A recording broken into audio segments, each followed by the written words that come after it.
How do, guys? Welcome back to Edgar TV. Q School is over. Now we're going to look ahead to 2025. If you're unfamiliar with how the dart system works, I'm going to talk you through everything you need to know in a series of videos that is coming right here on Edgar TV. All you need to do is help me get to 100,000 subscribers and hit that subscribe button. I will do the rest. A quick briefing for you here. Now, when you take a look at the PDC Tour, it's not all rosy at the start of the year. You'd think the start of the season, everyone starts on a clean slate. That's what happens in most sports, right? Football, everyone starts on zero. Not in darts. Now, yes, there are reset points for various things. It gets complicated. That's coming soon. Don't worry about that. But how it works, 2 years ranking. So anything you win today, prize money wise, that goes on your rankings, 2 years to the day, that will come off your rankings. So if on the 1st of January you won £100,000, in 2 years' time on the 1st of January, £100,000 will come off. If you win £30,000 on the 1st of January, £70,000 comes off. Told you it gets a bit confusing. I'm your guy though, I'll talk you through it. I played on the Pro Tour for 11 years. And with that in mind, you've got to take a look, first of all, at who's maybe not in the same form there was a couple of years ago, who may not defend that money, and then also who's defending big money, who's defending more than 50%. Let me know down in the comment section below who you think is going to drop down the rankings, but here's mine, and I'm picking those big names, and I'm picking those big points. For starters, we're going to look at players who might drop out the top 16. We're going to start with a couple of Premier League selections. Gerwyn Price, the first one, former world champion in 2024, didn't have a very good year at all. £118,000 was his yearly total until the World Championship, winning £50,000, topping it up by nearly 30%, £168,000 total. However, he's defending from the year previous £312,000, 65% of his prize money will be on the line this year, dropping off his rankings. So he's got quite a bit to defend, including 2 European Tour titles, 4 Pro Tour titles. They do come, though, at the back end of the year. Events number 17, 18, 21 and 29, and £60,000 at the World Grand Prix. So, again, all events that come at the back end of the year. So he's got a good opportunity here to use his seeding at the start of the year to potentially be able to pick up the shortfall he's going to need to stay in the top 16. But I think Gerwyn Price is going to drop out the top 16 this year. I think it's too big of an asset. It's a lot of money to defend. I think the only way he stays in there is if he picks up a TV title.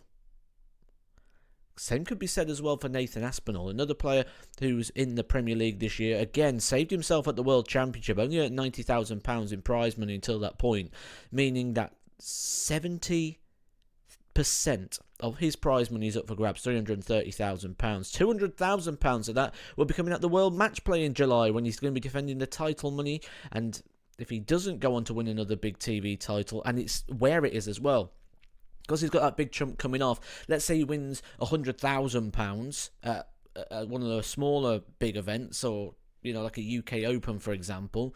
Let's say he wins one of those smaller pots and he loses a $200,000 for the match play. He's still in danger of coming out the top 16. He's getting closer to that cut-off point. I think Nathan Aspinall could drop out the 16 at some point within 2025. Michael Smith dropped out of the World Top 16 at the back end of 2024, going into 2025, will not be in the World's Top 16, and I'm not sure he goes back in there anytime soon. He's defending £221,000.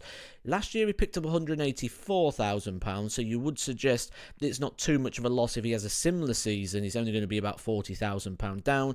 But when we look at what he's got to do, he's got to defend the 4th European Tour title of the year. He's got 2 Pro Tour titles on the line, 40 grand up for grabs at the Grand Prix. And as things stand, he's currently not in the World Match Play. If he doesn't make those major events and starts losing those big chunks, it could be a long way back for Michael Smith. Start of the year is going to be vital, but I'm predicting here that we don't see him go back into the top 16 in this year, which is crazy because he's one of the most natural talents in the world. However, I do think he needs a big title somewhere. Surely one of those 3's got to get one, right? Well, the way darts is going at the minute, who knows? Brendan Dolan in the same boat as well, though. He's inside the world's top 32.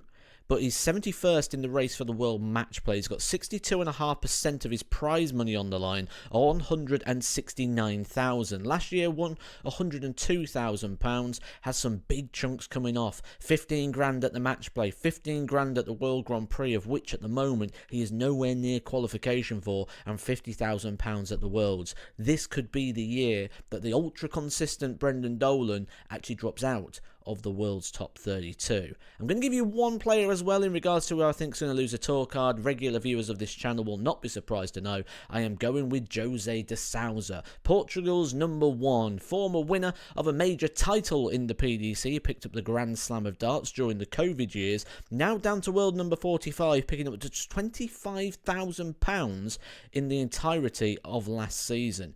81% of his prize money will be up for grabs this year, defending £113,000 with very little in regards to guarantees. He's got none of those big events. He's not even close to any of the big events. Missed out on the World Championship this year. He needs sort of an Ian White revival. He needs a good year where he covers half of last year and a year here as well. Has to make the Worlds, has to make the Players' Championship finals, so they're his two minimal goals. And when you are defending your card, that's the sort of thing you look at. Players' Championships and the World's Championships. Alan Souza spoke very fondly about this last year, went on to win a Pro Tour, which made his season a lot more easier. I think Jose de Souza is going to need to go down very, very similar lines here.